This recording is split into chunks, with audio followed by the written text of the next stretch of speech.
반갑습니다. 반갑습니다. 네.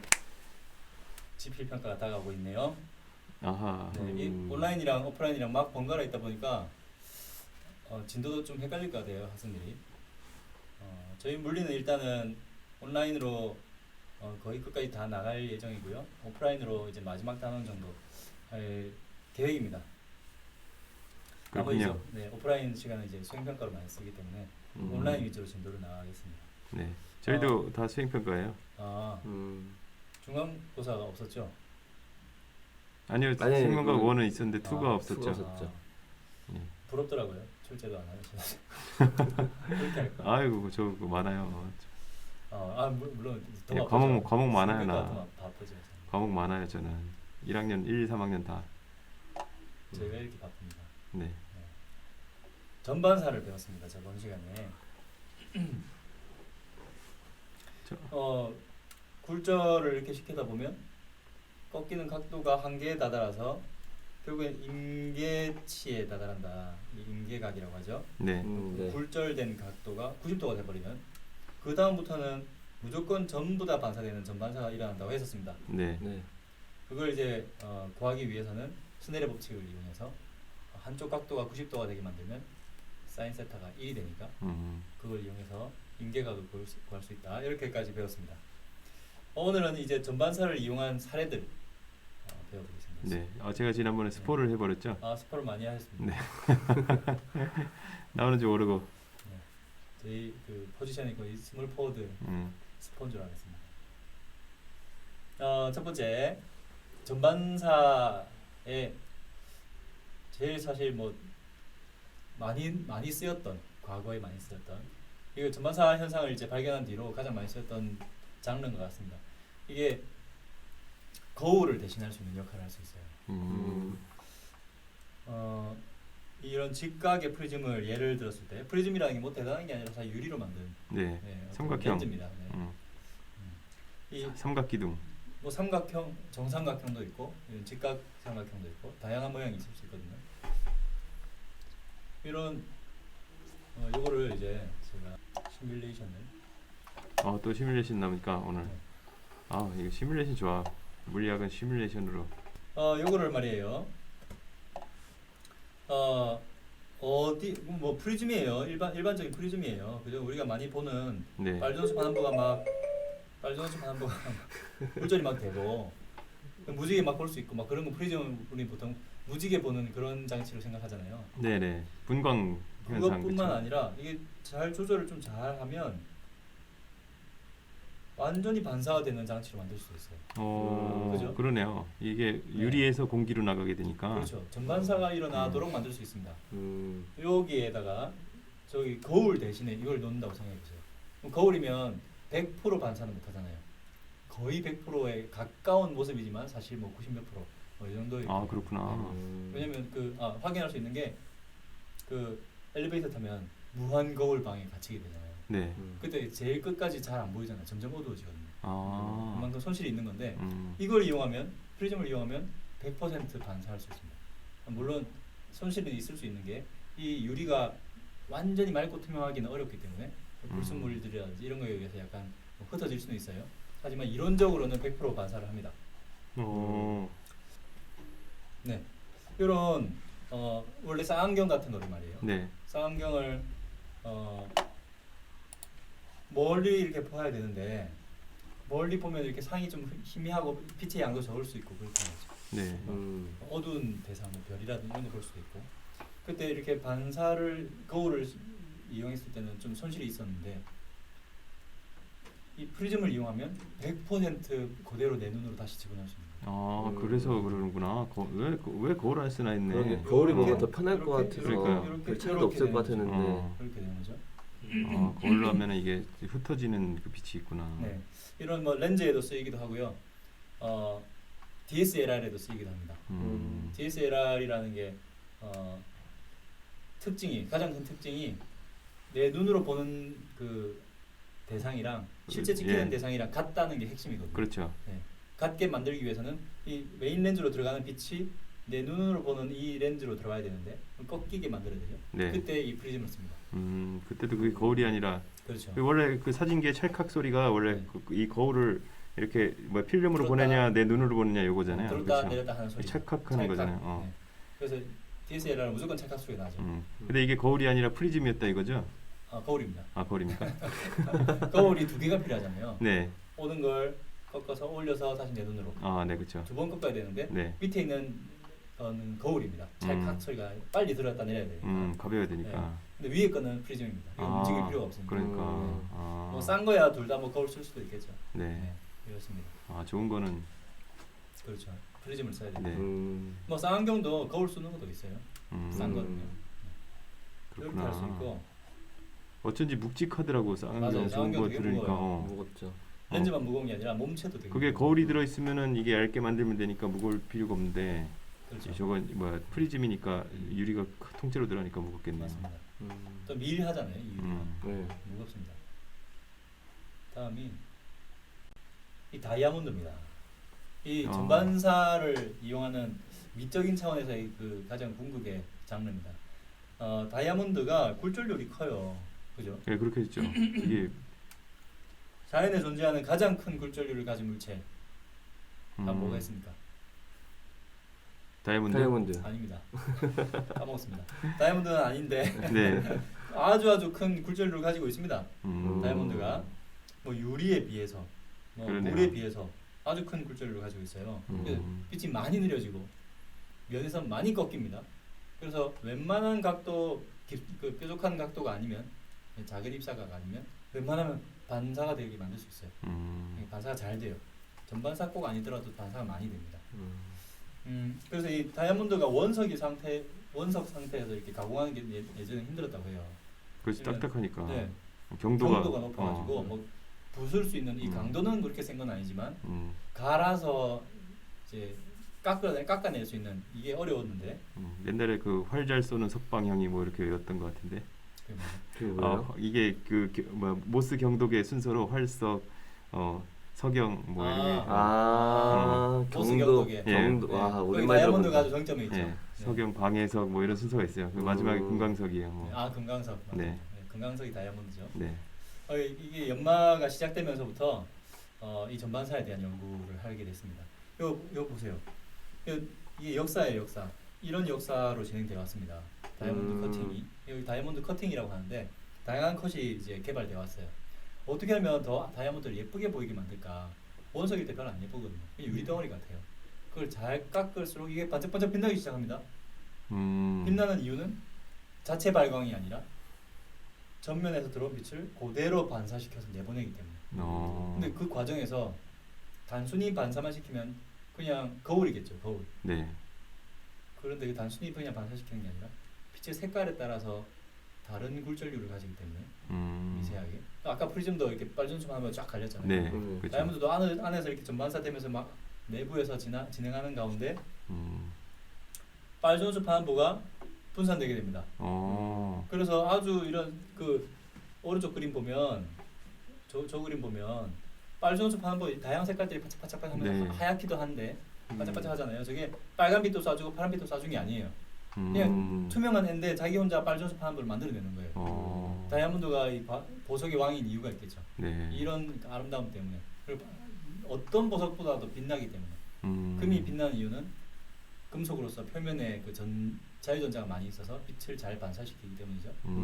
근데 그것보다 더 월등한 발길이 보이죠. 이상적으로 만들기만 한다면 100% 반사하니까. 이 커팅을 이제 연구를 이렇게 했던 그 이유가 어떻게 커팅하느냐에 따라서 이게 전반사가 완전히 일어났냐 안 일어났느냐가 결정이 되는 거예요. 커팅을 이상하게 하면 그 두 번째 그림처럼 좀 뒤로 빠져나가는 빛들이 생깁니다. 이렇게 깎아도 빠져나가는 빛들이 생기죠. 네, 그러네요. 이렇게 깎아야 이제 수직으로 돌았을 때 완벽히 반사해서 반짝반짝 빛나는. 그럼 다 저렇게 깎으면 되지 왜 아래처럼 깎냐? 그거는 이제 원석의 모양이 한계가 있는 거예요. 좀 긴 원석을 찾아내 버렸어. 그러면 이걸 이제 라운드 브릴리언트 컷이라고 부르는 컷입니다. 이상적인 라운드 브릴리언트 컷으로 하려면 아래 부분 다 잘라내야 되는 거예요. 아깝잖아요. 예, 아깝네. 진짜 캐럿 수가 비싼 줄어들죠. 건데. 네, 질량이 줄어드니까. 그래서 이제 타협을 하는 거죠. 그러면 좀 빛은 좀 덜 나더라도 캐럿을 최대한 질량을 살리자. 뭐 그렇게 하면 이제 길쭉하게 깎는 거고, 넓적하다 하면 이렇게 깎는 거고, 좀 커 보이는 장점이 있대요. 하지만 가장 반짝반짝 빛나는 것은 이런 거. 그래서 원석도 같은 무게라고 다 가격이 같은 게 아니라 모양도 그렇게 있구나. 그렇죠. 모양이나 불순물이 얼마나 중간에 섞여 있는가. 불순물을 피해서 깎아야 되니까. 저 요 수업 준비하다 보니까 이 다이아몬드에 약간 그 양이 좀 생겼습니다. 네. 그래서 전반사가 잘 일어나면 한쪽에서 들어오는 걸 완전히 반사시키니까 그쪽에서 무슨 빛이 들어오는지 반대편에서 알 수 없어야 되죠. 하나는 가짜고 하나는 진짜입니다. 뒤에 글씨가 보이면은 가짜겠네요. 그렇죠. 그렇죠. 네. 통과를 한 거니까 빛이. 그렇죠. 그렇죠. 나한테 전반사가 안 일어난 그렇죠. 거니까. 위에 거는 약간 뭔가 보이는 듯 하는데 이제 각도에 따라 완전히 전반사가 안 일어날 수 있으니까 약간 거뭇거뭇 보이긴 하는데 잘 안 보이죠. 네, 전반사가 네. 잘 일어난 거예요. 그래서 이게 진퉁. 이건 가품. 네. 가품. 그런 좋은 네. 말이 있네요. 네. 짭. 이거 가리겠습니다. 짝퉁. 가리겠습니다. 네. 아니. 가품, 진품 이렇게 구별을 할 수 있다고 합니다.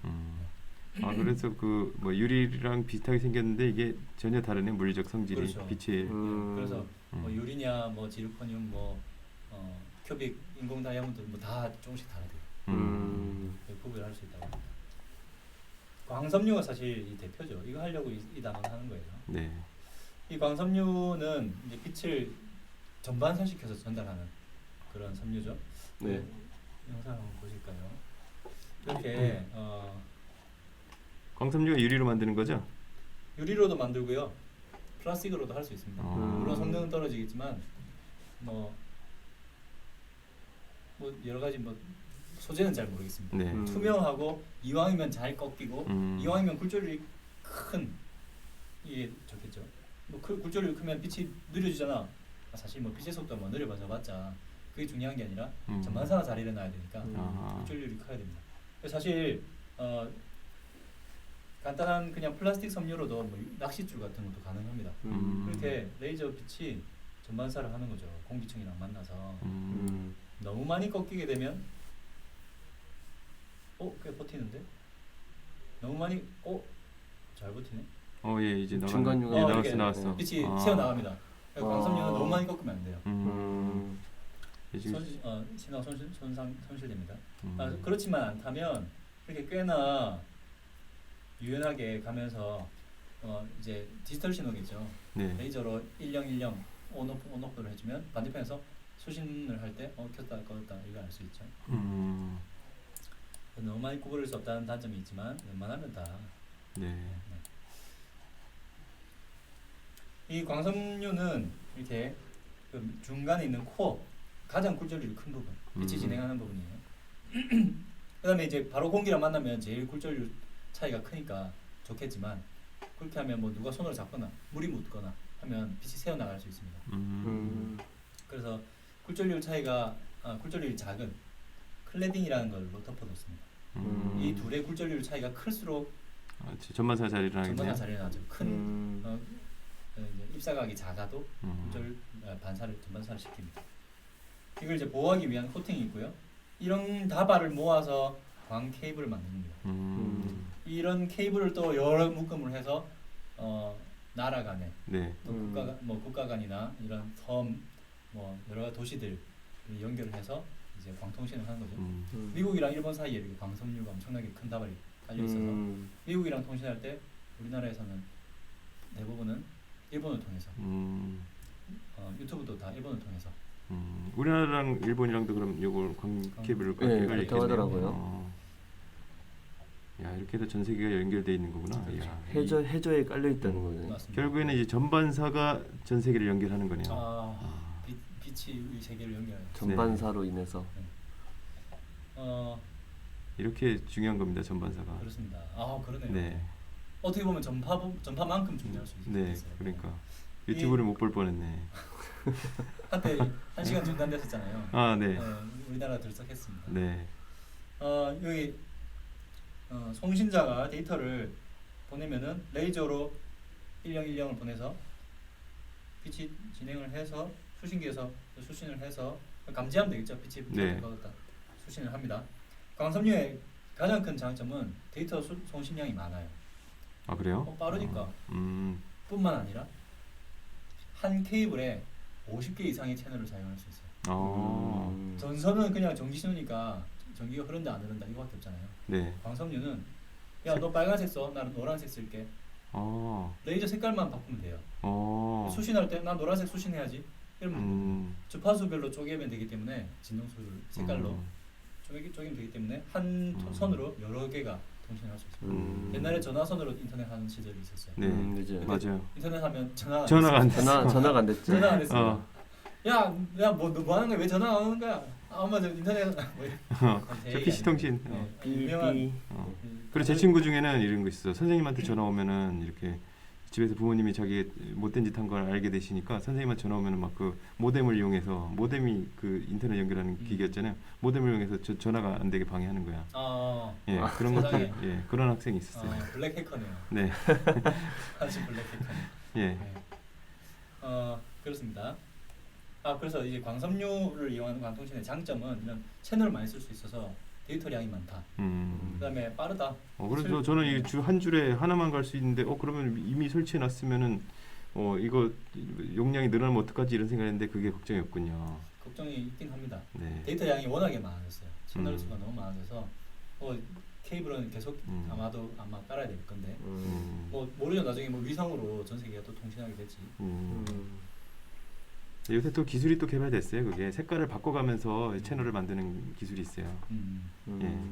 CDMA라고 CDMA가 옛날에 뭐냐면 이게 전파 주파수를 바꿔가면서 왜냐면 전파했을 때도 주파수 대역폭이 이 한정돼 있거든요.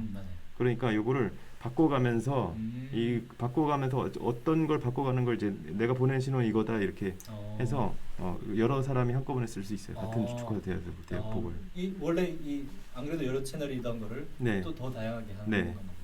마치 고속도로에서 차선을 넘나들듯이. 네, 그러니까 넘나듣는 애가 그게 내 신호다 이렇게. 이게 그 있잖아요. 등대도 이게 불이 깜빡이는 속도가 다 달라요. 그래서 이게 이 등대가 어디에 있는 등대인지 알게 하는 거거든요. 그래서 그 전파도 채널 바꿔가면서 깜빡이는 속도가 다른 거죠. 이것도 아마 그런 기술이 들어가면은 괜찮을 거예요. 등대에서부터 CDMA 기술이 있었네요. 네, 그렇죠. 재밌네요. 네. 끝났습니다. 네. 그래서 마지막 과제는 광 케이블의 중심에 뭐가 있어요?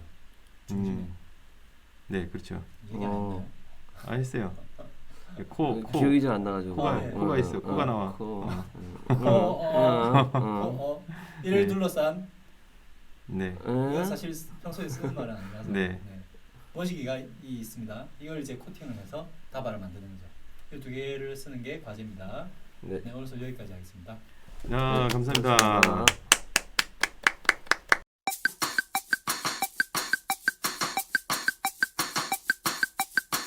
반갑습니다.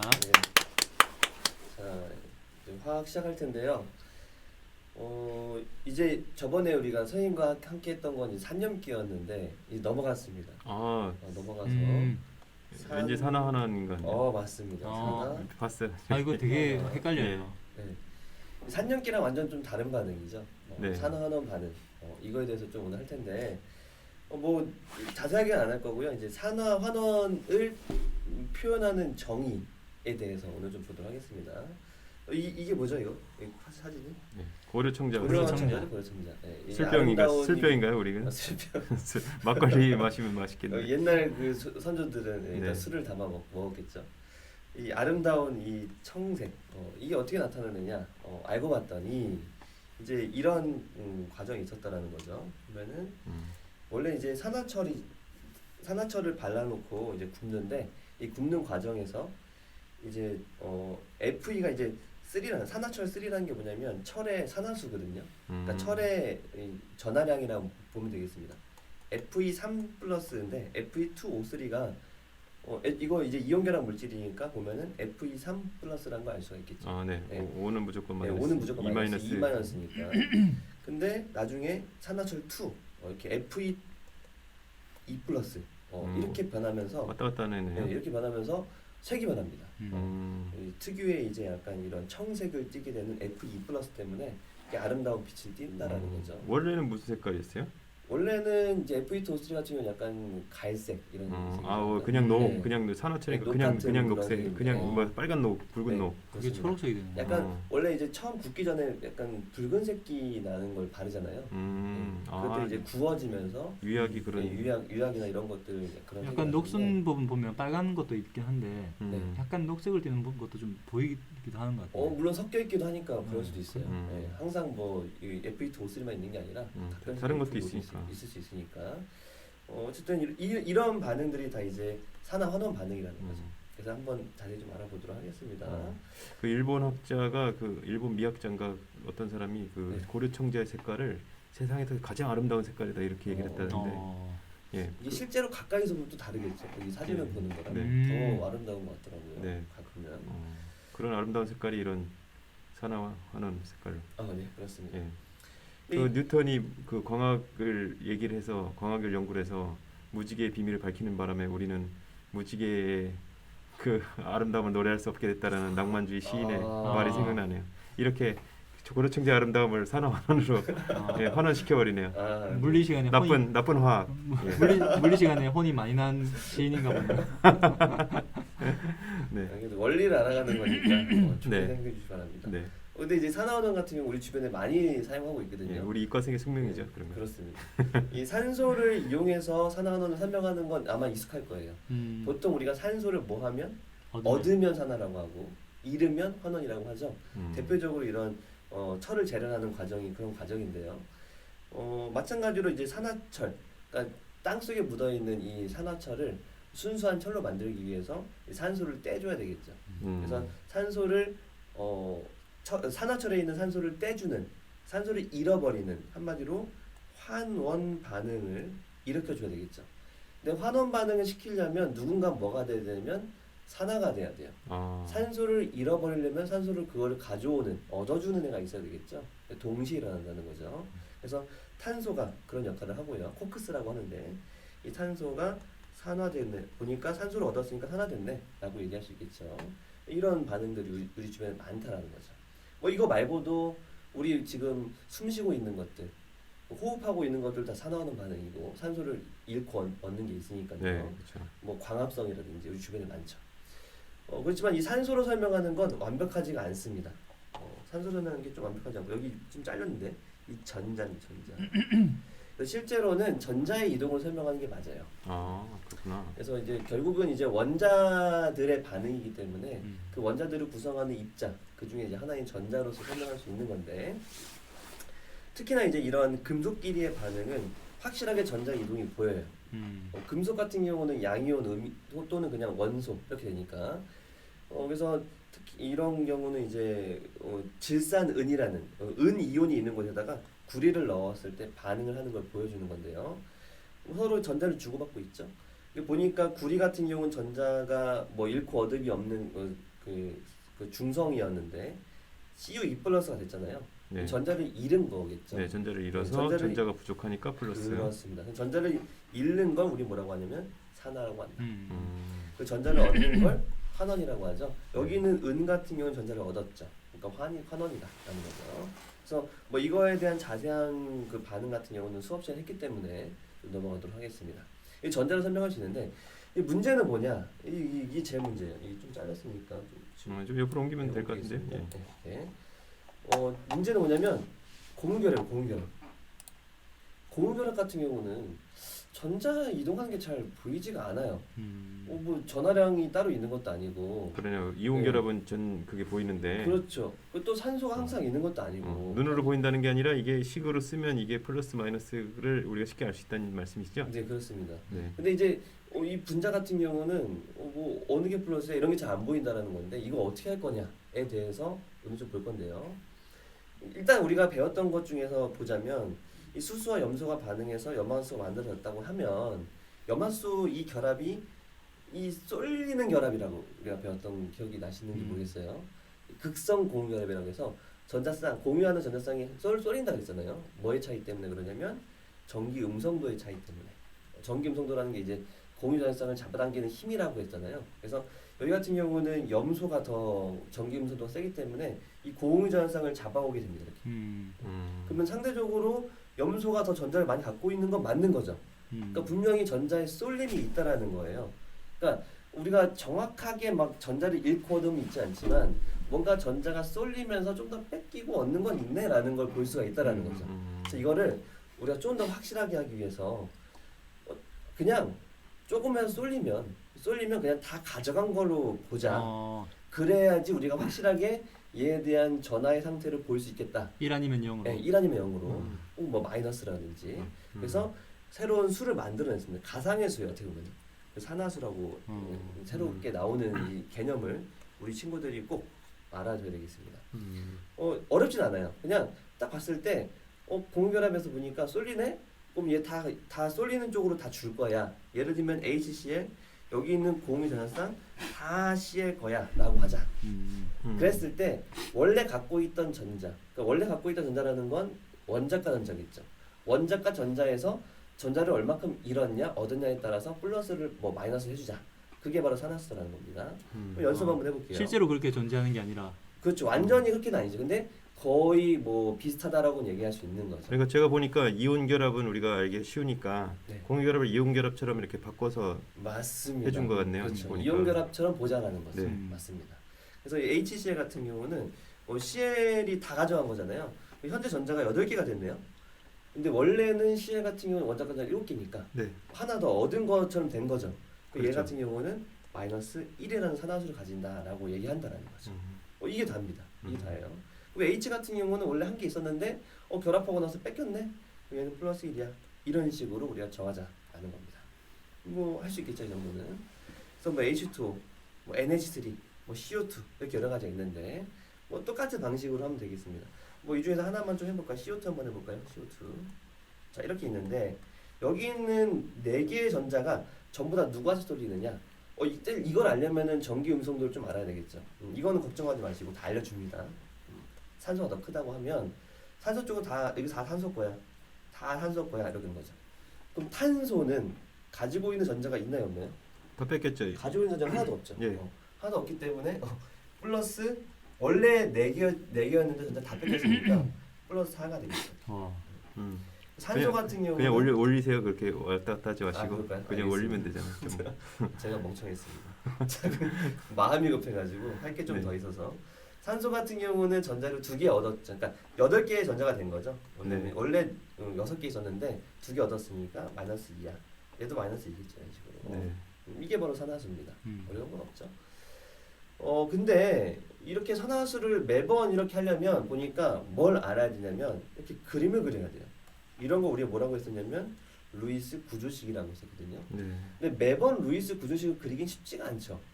또 모르는 루이스 구조식이 있을 수 있고 그러네요. 그걸 이제 좀 더 해결할 수 있는 방법을 볼 건데 그 전에 한번 좀 더 난이도 있는 거 한번 해보겠습니다. 이것만 한번 해보시겠어요? 여기 있는 탄소랑 여기 있는 탄소의 산화수를 한번 구해보십시오. 아세트산인가요? 아세트산입니다. 이거를 좀 알려면 한 가지 더 알아야 돼요. 우리 여태까지 네. 보지 못한 거 하나 있어요. 예, 같은 것이 같은 것끼리 탄소끼리 그렇죠. 있네요. 이런 건 어떻게 되느냐? 이런 것들은 공평하게 이제 나눠 갖겠죠. 그러니까 우리 그러네요. 공평하게 나눠 가지니까 전자를 하나씩 가져가자. 하나씩 가져간 걸로 보자. 공평하게 나눈 걸로 보자. 라는 겁니다. 이렇게 하나씩 가져간 걸로 보겠습니다. 그래서 나머지 같은 경우 이거 마찬가지로 산화수를 구하려면 전기음성도를 알아야 되니까 전기음성도의 크기는 이렇고요. 그러면은 수소가 탄소한테 뺏기는 거죠. 여기 전부 다 탄소 거다. 이런 식으로 이렇게. 여긴 탄소는 이만큼의 전자를 갖고 있는 겁니다. 그 다음에 오른쪽에 탄소 보니까 얘는 좀 불쌍해 보이죠. 왜냐면 산소한테 다 뺏기고 있죠. 이렇게. 누구 옆에 있냐가 중요하네요. 그렇습니다. 그래서 옆에 이렇게 얘만 갖고 있는 하나만 딱 오른 딱 하나만 갖고 있는 네. 탄소가 있어요. 이들을 이제 산화수를 구하면 원래 탄소 같은 경우는 원자과 전자가 4개니까 얘 같은 경우 7개 됐으니까 전자를 3개 얻었죠. 네. 얘는 마이너스 3이구나. 전자는 마이너스를 띄니까 얘 같은 경우는 전자를 3개 잃어버린 거니까 플러스 3이구나 라고 할 수 있습니다. 바로 옆인데 그냥 운명이 갈려버렸네. 네, 그렇습니다. 누구랑 옆에 누굴 둬야 되는지 아시겠죠? 쪽쪽 빨아보는 네. 사람이 아니라 또 도움이 되는 사람이 되기 바랍니다. 옆에 두기 바랍니다. 자, 근데 이렇게 매번 이렇게 그리기 너무 빡세니까 우리 이제 규칙을 정했습니다. 굳이 그러지 않더라도 알아낼 수 있는 산화수를 알아낼 수 있는 방법을 만들어냈어요. 이걸 좀 오늘 볼 텐데요. 뭔가 밑에 많은데요. 뭐 이거 많은데 이거는 한번 읽어보시면 당연한 얘기들이에요. 왜냐면 한번 보세요. 원소를 구성하는 원자는 산화수 0이죠. 그러니까 누구랑 결합한 게 없으면 뺏길 것도 없고 얻을 것도 없으니까 그냥 0인 거죠. 그래서 혼자만 있는 애들은 다 0입니다. 첫 번째 이건 첫 번째고. 같은 애들끼리 결합해도 공유 결합해도 0이다고. 그렇습니다. 뭐 뺏기는 게 없으니까. 수소나 브로민 이런 거. 그다음에 단원자 이온, 그냥 이온 자체는 그냥 그들의 그냥 전하수가 그냥 산화수다. 뭐 플러스 1가 양이온이면 그냥 플러스 1이다. 하나 실제로 잃어버린 거니까. 하나 잃은 거네요, 진짜. 네, 당연한 얘기죠. 네. 그다음에 화합물에서는 방금 얘기했던 거 전기 응전도가 큰 원자가 전자를 가져간다. 이건 당연한 얘기죠. 그다음에 네 번째로 산화수를 모두 더한 값은 0이다. 언제? 화합물에 중성 화합물에서. 예를 들면 H2O가 있다. 예산화수 다 구하면은 합하면 0이 돼야 돼요. 당연히 중성이니까요. 마지막으로 다원자 이온이면 예를 들면 NO3-라고 있으면 마이너스가 음이온이면 요놈하고 요놈의 산화수의 합이 결국은 마이너스 1이 돼야 되겠죠. 전체적인 전하량이 마이너스 1이 돼야 되기 때문에 얘와 얘 산화수를 더하면 마이너스 1이다 라는 기본적인 틀이 있습니다. 너무 당연한 얘기만 하셨네요. 그렇습니다. 이걸로 알 수가 없겠죠. 그래서 한 가지 더 나옵니다. 이것만 여러분 알면 되겠습니다. 여태까지는 다 그냥 기본으로 깔고 가는 거였고 여러분들은 이것만 외우면 모든 산화수를 다 구할 수 있습니다. 근데 이것도 그냥 외우는 게 아니에요. 우리가 전기 음성도를 생각하면 쉽게 알 수가 있습니다. 자, 첫 번째, 그러니까 이 우선순위. 그러니까 여러 가지 원소가 섞여 있다면 우선적으로 F가 보인다. 얘 먼저 마이너스 1을 해줘라. 이런 얘기입니다. 이성김수가 제일 큰 놈. 그렇죠. 얘는 무조건 결합하면 가져온 놈. 얘가 제일 커요? 얘가 제일 크죠. 얘가 4.0이라고 했잖아요. 전기음성도 대빵이라고 했는데 전기음성가 제일 큰 놈이기 때문에 무조건 가져오니까 마이너스 1이다. 딱 하나만 가져오는 거예요? 그렇습니다. 왜냐면 얘 같은 경우는 17쪽이기 때문에 원자가 7개예요. 우리 옥텟 규칙에 의하면 하나밖에 못 얻는 거죠. 그래서 얘는 마이너스 1이다. 이게 첫 번째고요. 그 다음에 뺏어온 놈이 있으면 항상 뺏기는 놈이 있어요. 항상 뺏기는 놈. 전기음도가 되게 작은 놈. 되게 1, 2족 금속들이죠. 그래서 1, 2족 금속들은 맨만 다 뺏깁니다. 1족 금속은 하나, 2족 금속은 2개. 각각 여기 잘못했네. 플러스 1, 얘는 플러스 2가 되겠죠. 네. 웬만하면 다 웬만하면 다 뺏깁니다. 웬만하면 다 뺏깁니다. 그래서 우선순위가 이제 첫 번째가 F고 그 다음에 1족, 2족 금속들이다. 세 번째는 이제 H입니다. H가 얘네들이 만약 없다면 그 다음에 H를 우선순위로 보면 되는데 얘를 1족, 2족 금속이 더 전기음성도가 약하고 그 다음 약한 게 수소인가 보네요. 네, 그렇습니다. 금속들 빼고는 웬만하면 수소는 다 뺏기거든요. 그러니까 수소는 플러스 1이다. 라고 보시면 돼요. 그래서 우선 규칙이라고 했구나. 그렇습니다. 우선순위로 두는 거예요. 첫 번째로는 F가 있나 살펴보고 F 없어? 그 다음에 1, 2족 있나 살펴보고 1, 2족 없어? 그럼 H 살펴보고 H 있네 그러면 얘 플러스 1이야. 라고 하는 겁니다.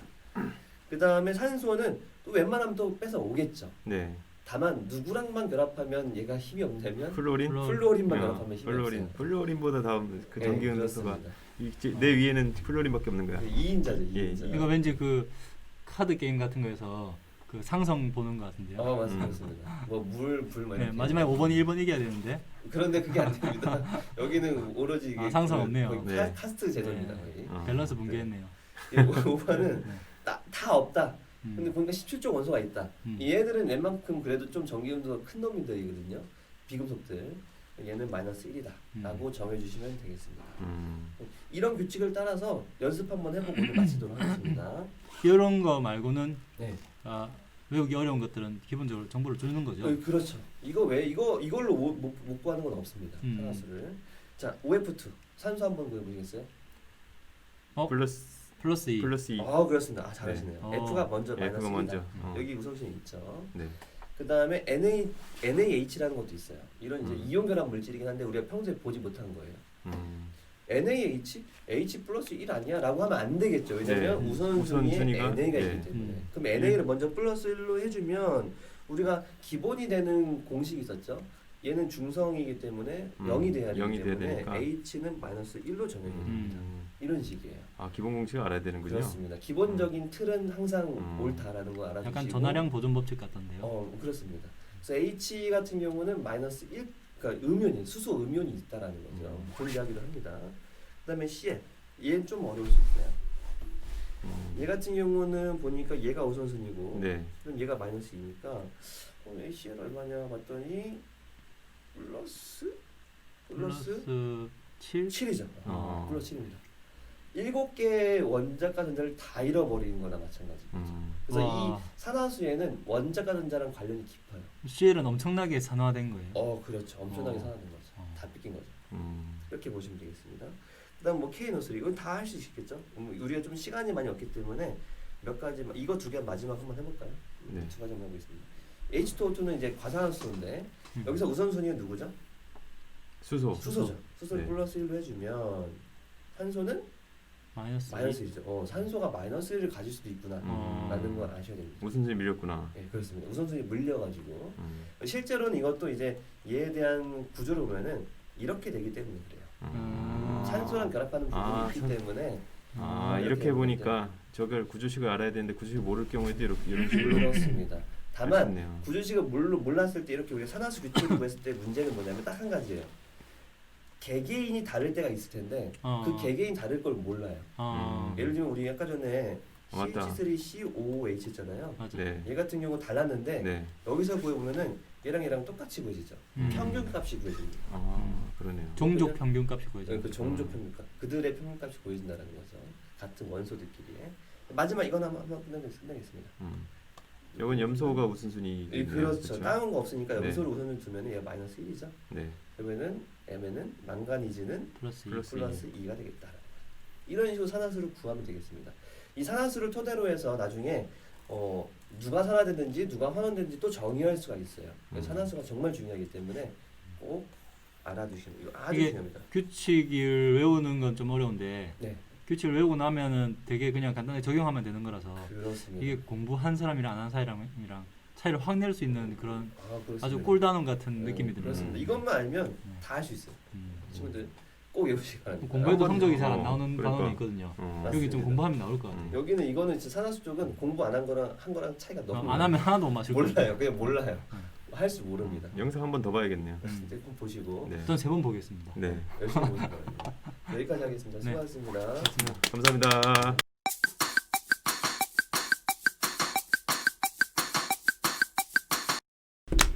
자, 생명과학 시간입니다. 네, 반갑습니다. 자, 오늘은 군집의 천이에 대해서 배워보도록 하겠습니다. 지금 네. 천이 그때 거긴가요? 예, 거기가? 저 숲에와 있으니까 어떠세요? 아주 어, 좋습니다. 시원하네요. 산림욕을 좀 하시는데 좀 공기 좋은데. 어쵸. 네, 습해. 숲에. 네, 습해. 네. 아주 산림욕 네. 제대로 하시고. 야외라도 마스크 잘 네. 착용하겠습니다. 네. 자, 오늘 배울 거는 이제 군집의 천인데요. 천이가 뭘까요? 천인가요? 천인가요? 그러네요. 자, 오늘 군집의 천이 배울 건데요. 자, 그럼 천이가 뭐냐? 자, 천이는 이게 오랜 세월 동안 변한다. 천천히 변한다. 뭐 천천히가 천자는 알 텐데. 천천히 변한다. 1000년 동안 변하는 이게 건가요? 예, 천년 동안 변한다. 뉴 한자인가요? 예, 뭐 그렇다고 치죠. 뭐. 예. 내가 아주 변한다. 크게 변한다라는 거죠. 오랜 세월 동안 요 군집, 그러니까 요 숲이라든가 뭐 초원 이런 생태계가 생태계에서 이제 생물들만 한 게 군집이죠.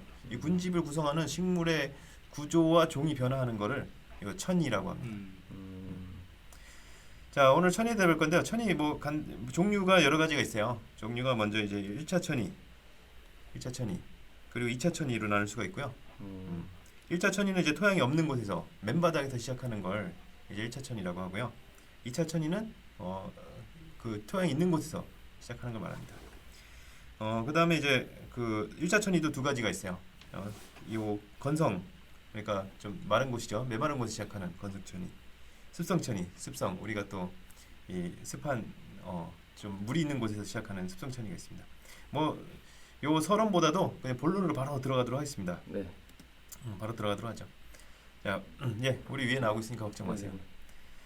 네, 일단은 요 먼저 그 아주 이 용암이 화산 폭발하면은 용암이 흘러나와서 땅이 만들어지죠. 완전 맨 땅에서 맨땅 헤딩하듯이 완전 맨 땅에서 시작하는 1차 천이 건성천이부터 한번 알아보도록 할게요. 건성이네요. 네, 분성. 예, 그냥 맨바닥이 된 거예요. 용암이 딱 화산이 폭발해갖고 용암이 흘러나와서 이제 땅이 새롭게 형성된 거예요. 자, 이 땅이 있는데 용암이 굳어서 땅이 되면은 여기가 딱딱하겠죠. 자, 원래 근데 식물이 좀 이제 자라야 되는데 식물이 자라야 식물을 먹고 사는 이제 동물들이 곤충이나 동물들이 오고 그래서 뭐 생태계가 이제 굴러갈 수가 있잖아요. 자, 그런데 이 딱딱한 땅에 식물이 자랄 수 있을까요? 어렵겠네요. 쉽지 않겠죠. 왜 그럴까요? 네. 뿌리를 내기 그렇죠. 식물이 자라려면 흙이 있어야 돼요. 토양이 있어야 돼요. 자, 처음에 토양이 없기 때문에 아무것도 못 자랍니다. 그러다가 이게 그냥 가만히 있는 게 아니죠. 막 비바람 치고 막 풍화작용이 계속 일어나죠. 그래서 이제 점점 토양이 생기기 시작합니다. 토양이 없을 때도 자랄 수 있는 것들이 있긴 있어요. 바로 이제 지유류라고 하는 이런 게 자랄 수가 있습니다. 바위에 이끼 같은 게 이끼 같은 건가요? 예. 이끼 비슷한 건데 이끼는 또 식물이거든요. 이끼보다도 요게 지유류는 땅의 옷이라는 뜻인데 요게 그 조류하고 균류 곰팡이를 말하는 거거든요. 조류하고 균류가 공생을 하고 있는 거예요. 조류가 그 바다에 사는 그거. 예, 조류가 해조류 말하는 거죠. 바다에서. 예, 그 아주 미생물인 조류가 얘는 이제 조류는 광합성할 수 있고, 근데 토양이 있어야만 식물이 살 수 있는 이유가 물을 흡수해야 되잖아요. 물을 맨바닥에는 물이 다 흘러가 버리니까 이 토양에 물을 좀 흡수할 수가 있잖아요. 그래서 식물이 필요한 건데 이 조류가 혼자서 수분을 흡수할 수가 없으니까 수분을 굉장히 흡수하기 좋은 몸 구조를 가진 애가 바로 곰팡이입니다. 곰팡이는 몸이 실 모양으로 이렇게 굉장히 그물처럼 돼 있어갖고 몸의 부피에 비해서 표면적이 아주 극대화된 몸 구조를 가지고 있거든요. 표면적이 넓으니까 이 수분을 잘 흡수할 수가 있어요. 그래서 균류가 조류한테 물을 주고 수분을 주고 그러면 조류는 이제 그 수분 받아서 광합성을 해갖고 그 광합성한 영양분을 좀 나눠주는 거죠. 이런 공생 관계를 형성하고 있습니다. 신기하네요. 예. 그리고 이 지유류는 또 저번에 그림 나왔는데 환경 지표적이 돼요. 대기 오염에 굉장히 민감해요. 공기가 조금만 나빠져도 애들이 다 없어지거든요. 자, 어쨌든 지유류 용암대지는 또 아무것도 없기 때문에 뭐 공기가 나빠질 일도 없는 모양입니다. 예.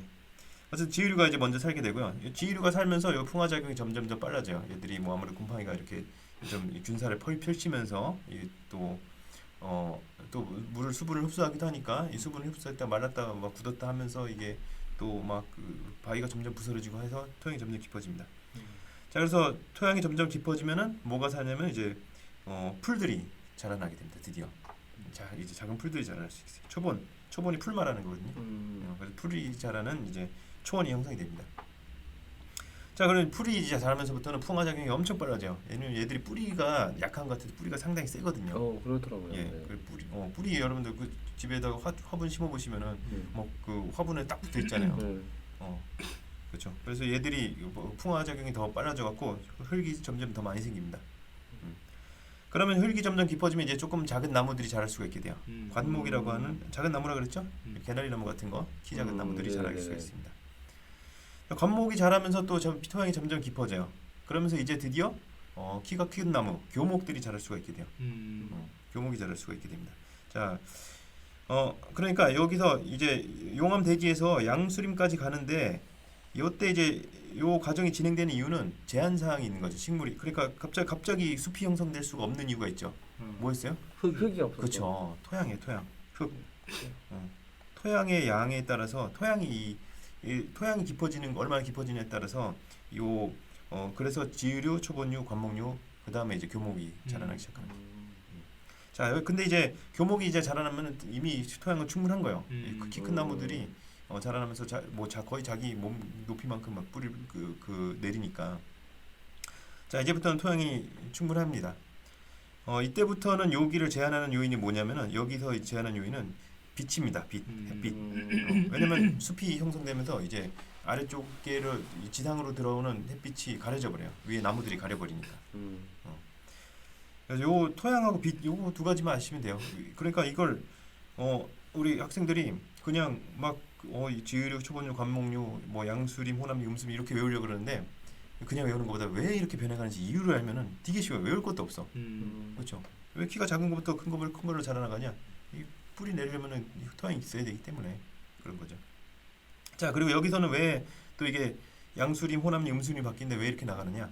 자, 처음에는 관목류까지만 있을 때는 아직까지는 햇빛이 그렇게 부족하지 않아요. 아래쪽까지 햇빛이 막 내리쬐고 있어요. 그러니까 그래서 이 양수하고 음수는 요게 들어봤죠? 왠지 저번에 들어본 양지식물, 음지식물하고 굉장히 비슷한 단어 같지 않습니까? 양엽, 음엽. 예, 그렇죠. 양엽, 음엽. 그렇죠. 예. 자, 양수는 이 숫자가 가로수 할 때 숫자예요. 나무 숫자예요. 나무 숫자. 예, 그래서 양수는 양지식물 나무고 음수는 음지식물 나무예요. 그 양수는 햇빛이 강한 데서 유리하고, 그렇죠. 햇빛이 약하면 아예 못 자라죠.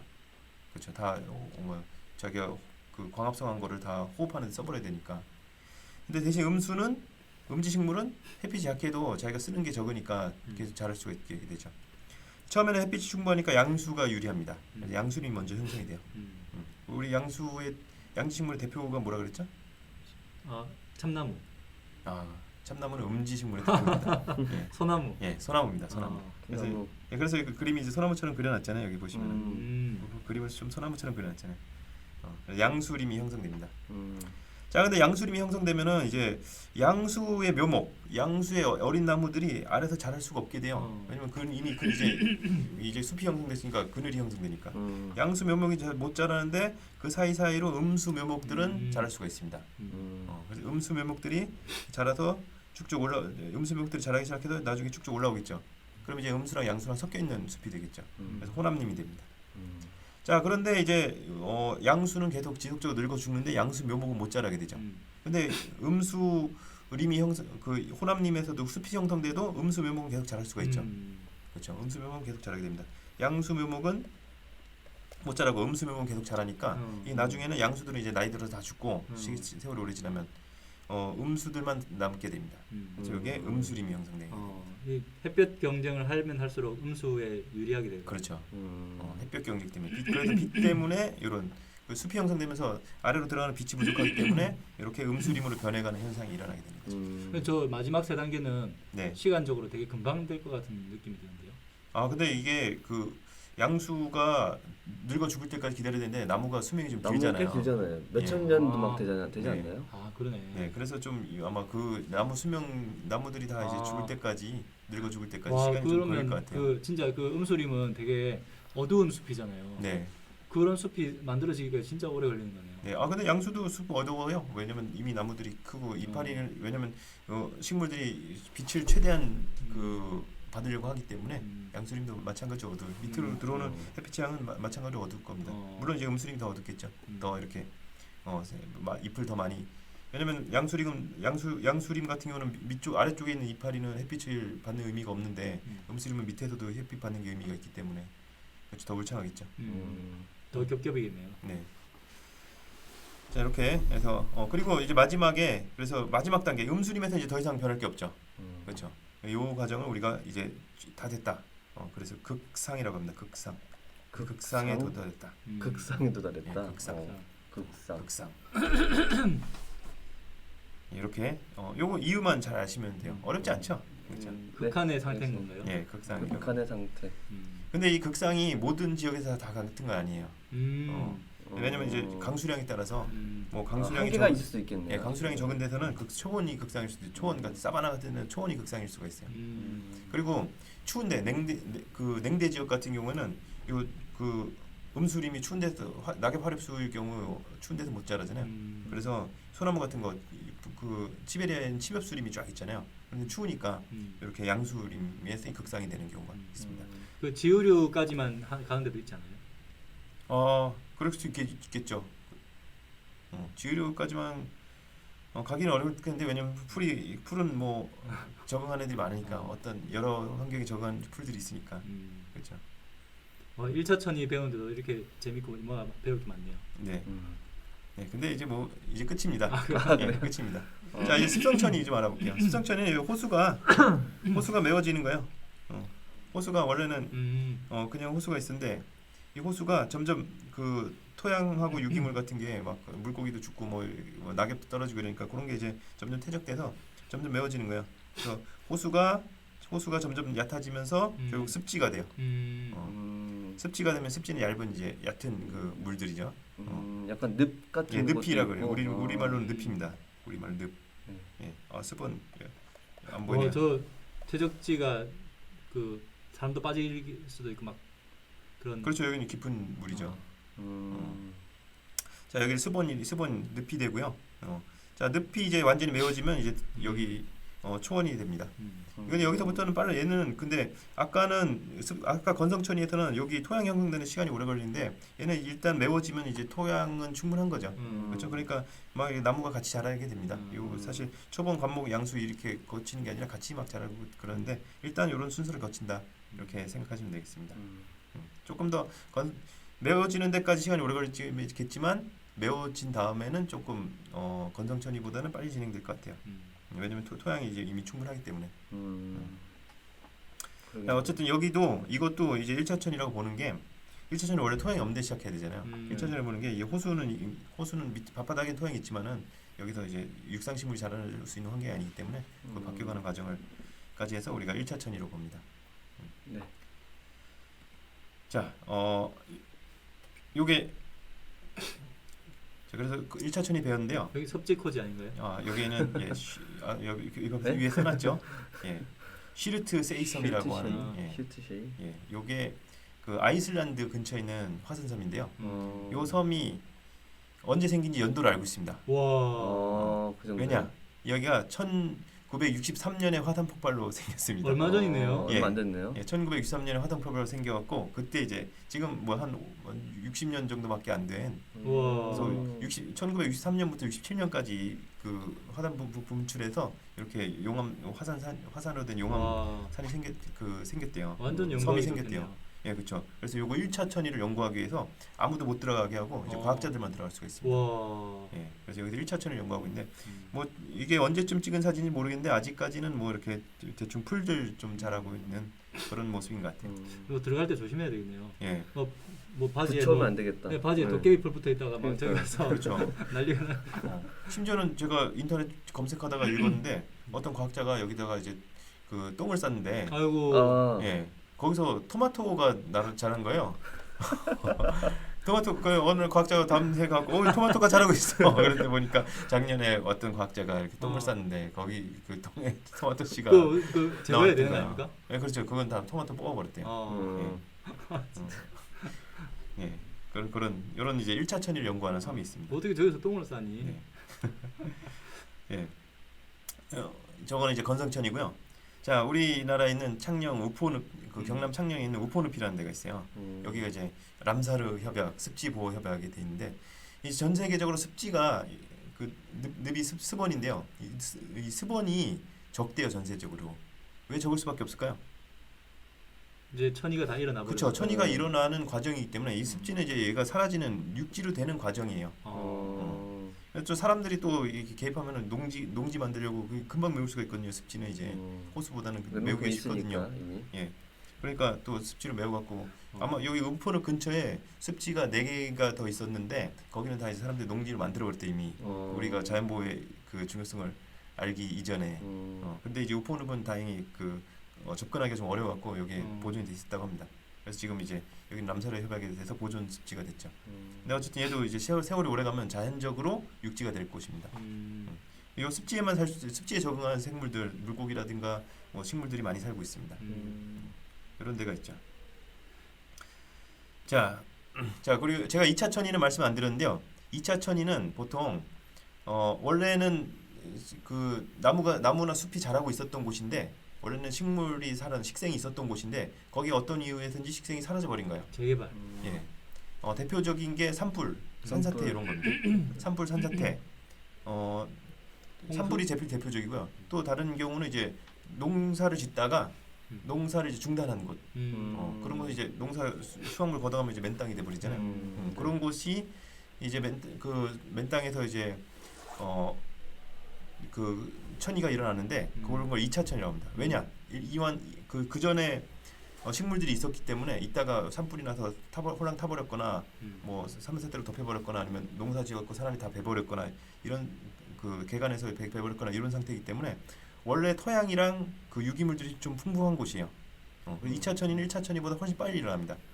원래 우리가 배우기로는 교과서 같은 데 배울 때는 이게 초원 아까처럼 초원 관목림 그 양수림 양수림, 호남림, 음수림 요 과정을 거친다라고 이제 배우지만 실제로는 다 같이 자라요. 나무도 같이 자라기 시작해요. 왜냐면 토양이 충분하니까. 그래서 이게 굉장히 빨리 일어납니다.